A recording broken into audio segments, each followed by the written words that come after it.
The What If Conference is a lot of different things to me, and it's hard to define because to me we say it's constantly in beta, so it's constantly growing. But what it is to me in the most basic sense is this process of ask, share, change, meaning it gives us a place to ask questions, to share ideas and our thoughts on those questions, but then to go on beyond here and actually change parts of our personal lives, the world, or whatever else we interact with, so that when we're done, we can shake up the world and see how it settles in a better way than before. The What If Conference to me is about making sure that everyone's voice is heard, and that through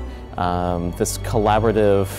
process that we bring different voices together so that they hear each other, so that we can solve different problems based on this multidisciplinary approach.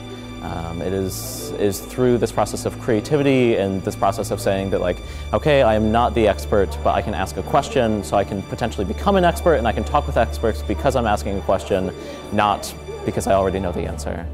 It's through that process that I think we'll really solve some problems. What If did for me as an audience member is it taught me that engaging with ideas isn't some trivial pursuit. It's something that you engage in as a process throughout your entire life, and that you can devote your life to it, and it can be something worthwhile. I would like to see in the near future that we have What If conferences popping up in middle schools, high schools, colleges, as commonly as we see science fairs or speech contests popping up, that they're that accessible and that well known that they can come up on their own, so that Andrew and I don't have to be micromanaging every single one, that people just do it on their own, but they also freely share on their own, so that we have this collaborative community of all asking questions, but then growing and taking action upon those questions. A really important experience for me was just taking a lot of what the conference has given into my own perspective and really applying it to how I want to go out and live in this world. It was really not about the whole conference on its own, but how I'm going to implement that into my own personal life. I think what's really fun is we're able to bring all these different types of people together, and so today we had students from Westminster College who are undergraduates, but we also had professors here. We have at least one graduate student. We had high school and middle school students come in, and just being able to bring together these different communities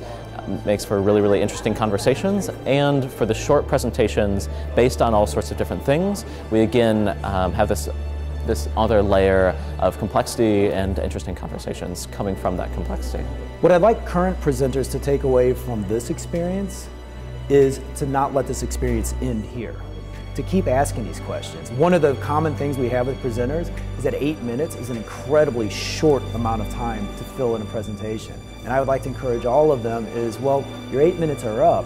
but they don't have to be over. To keep pushing these questions, keep engaging other people, and start transforming these questions and these concerns that you might have into action, so that your 8 minutes can go on for eternity.